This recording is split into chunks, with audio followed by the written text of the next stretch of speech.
Bonjour à tous. En théorie, si vous regardez cette capsule, c'est que vous avez déjà fait les 2 premières vidéos concernant la réalisation d'un briquet-bic. Dans cette capsule, vous allez apprendre à dessiner la petite molette qui permet d'allumer le briquet. C'est un exercice qui est plutôt facile car il s'agit de réaliser un cylindre en perspective. Et pour cela, vous avez déjà d'autres capsules qui vous expliquent comment réaliser un cylindre en perspective. La difficulté de l'exercice ici réside dans le fait que le cylindre est incrusté dans un autre volume. Et c'est ce qui rend l'exercice un petit peu plus compliqué. Vous êtes prêts? Alors c'est parti. Cette capsule a pour but de dessiner le passage de la flamme sur la face avant et la molette.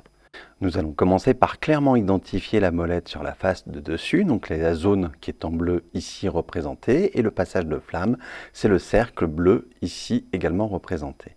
Sur la vue de côté, nous avons également besoin de repérer ce volume, et ça sera compris dans le carré bleu que je viens de dessiner. Comme ce que nous devons dessiner se situe tout en haut du briquet, je vous propose de modifier notre feuille de travail. Pour cela, je vais dupliquer ma vue de dessus et copier la partie qui m'intéresse et la reporter au-dessus de l'objet que je dois dessiner en perspective. Voilà qui est fait. Et je fais également la même chose à la vue de côté, je la ramène en gardant bien la hauteur. Je ramène donc la vue qui m'intéresse et qui comprend les volumes à dessiner. Je replace mon plan de tableau et ma ligne de terre à l'intersection des arêtes qui définissent le volume complet de mon briquet. Je vais m'appuyer sur la notion numéro 8, qui est le report de mesure que nous avons vu dans les notions élémentaires du travail en perspective. Je vais donc chercher, grâce à des parallèles à des directions de l'objet, donc ici 30 ou 60 degrés, et chercher les intersections de ces parallèles avec la ligne de terre comprise dans le plan de tableau. Je vais donc, pour les différents éléments qui m'intéressent, donc ici en rose, le centre du passage de flamme, donc je vais récupérer les points 5 et 6, et pour le reste, les points 1, 2, 5 et 4, qui me permettront de dessiner l'encombrement de la molette.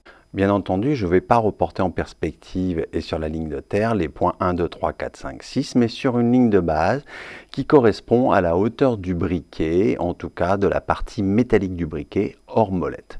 Je vais appeler cette ligne-là ligne de base. Et je vais reporter avec des verticales les positions des points 1, 2, 3, 4, 5 et 6. Et une fois les intersections trouvées, prendre les fuyantes correspondantes qui vont me permettre de dessiner les volumes et les encombrements qui m'intéressent. Ces notions-là sont celles qui sont vues dans la notion numéro 8, ce qu'on appelle le report de mesure.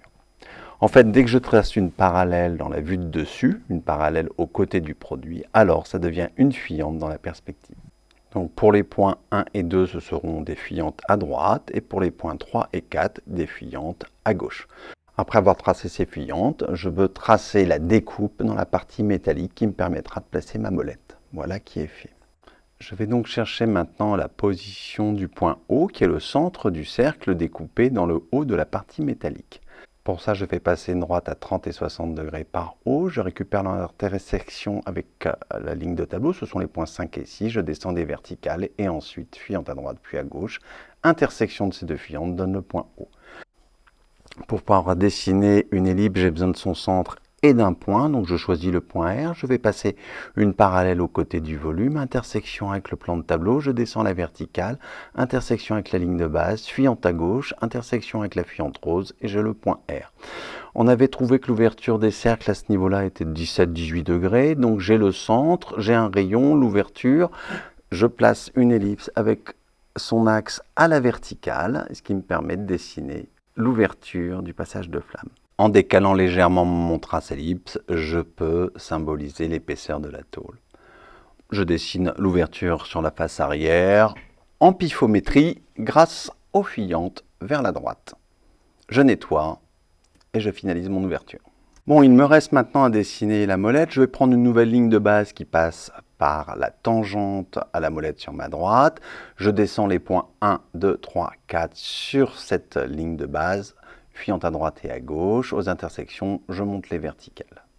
Pour pouvoir arrêter en hauteur verticale, j'ai besoin de reporter le diamètre de la molette sur une ligne de mesure. Je la choisis arbitrairement, soit l'intersection des points 1, 2, 3 et 4, et ici ça sera sur le point 3. Alors pourquoi le point 3? Parce que c'est la plus facile à utiliser. Je reporte la hauteur de la molette, ensuite fuyante à gauche, intersection avec la première verticale et ça me définit mon volume global. Une fois ce volume défini, je trace les diagonales sur la face avant qui me donnera le centre du cercle que je cherche, de l'ellipse. Voilà, je vais l'appeler C1 momentanément parce que je vais avoir besoin d'autres centres. Je trace les verticales, les horizontales pour avoir les 4 points de tangence de mon ellipse. Sur la diagonale, le centre, je vais donc tracer l'axe de mon cylindre. Et maintenant, je cherche mon hook. Le centre, c'est C1, l'orientation, c'est l'axe, le rayon, c'est l'un des 4 points, j'oriente bien mon ellipse, je la place au centre, je fais tangenter avec les 4 faces et je vérifie que je tangente au milieu des 4 arêtes. Ce qui me permet maintenant de dessiner ma première ellipse. J'ai donc mon hook avec le centre, l'orientation avec l'axe et le rayon, et je dois noter, pour ne pas l'oublier, l'ouverture qui est ici à 46 degrés. Je vais donc maintenant avec les tangentes à gauche dessiner les génératrices de mon cylindre, ce qui va me permettre de placer l'ellipse à l'arrière du cylindre pour le fermer. Donc je n'ai même pas besoin de chercher le centre, hein. Il faut que ça tangente avec les deux fuyantes et la verticale tout à gauche, en gardant une ouverture qui peut passer de 46 à 47 degrés. Voilà mon cylindre complètement défini. Il faut maintenant le détailler et notamment bien dissocier les deux molettes extérieures qui sont les molettes dentées. Pour ça, j'ai besoin des rayons C2 et C3 que je viens d'identifier sur la vue de dessus. Je vais reporter C1 et C2 avec des parallèles à direction à droite, intersection avec le plan de tableau et je vais redescendre avec des verticales ces dimensions. Mais cette fois-ci, la ligne de base, je vais la faire passer par le centre de mon cylindre puisque les centres se placent sur l'axe. Fuyante à droite, intersection avec l'axe et je trouve respectivement les centres C2 et C3. Il me reste, grâce au hook, à placer une ellipse qui vient de tangenter avec les fuyantes à gauche, dont le centre se place sur l'axe, une ouverture à 46 degrés, orientation sur l'axe. Donc je place ma première ellipse qui me permet de définir ma première molette dentée, et puis une deuxième ellipse qui me permet de définir la deuxième molette dentée à l'arrière. Je réduis légèrement l'ouverture, on peut le faire aux instruments, je décide de le faire en pifométrie, ce qui me permet de dessiner le cylindre intérieur, qui est le grattoir, qui est la pierre à feu en fait. Voilà. Il faut maintenant que je dessine le lamage extérieur de la molette. Donc pour ça, je vais prendre et reporter le pointé en perspective. Donc je viens chercher ma ligne de mesure, la hauteur du pointé, intersection avec la première arête, et je repars avec une fuyante à droite, intersection avec la médiane, et j'ai le pointé.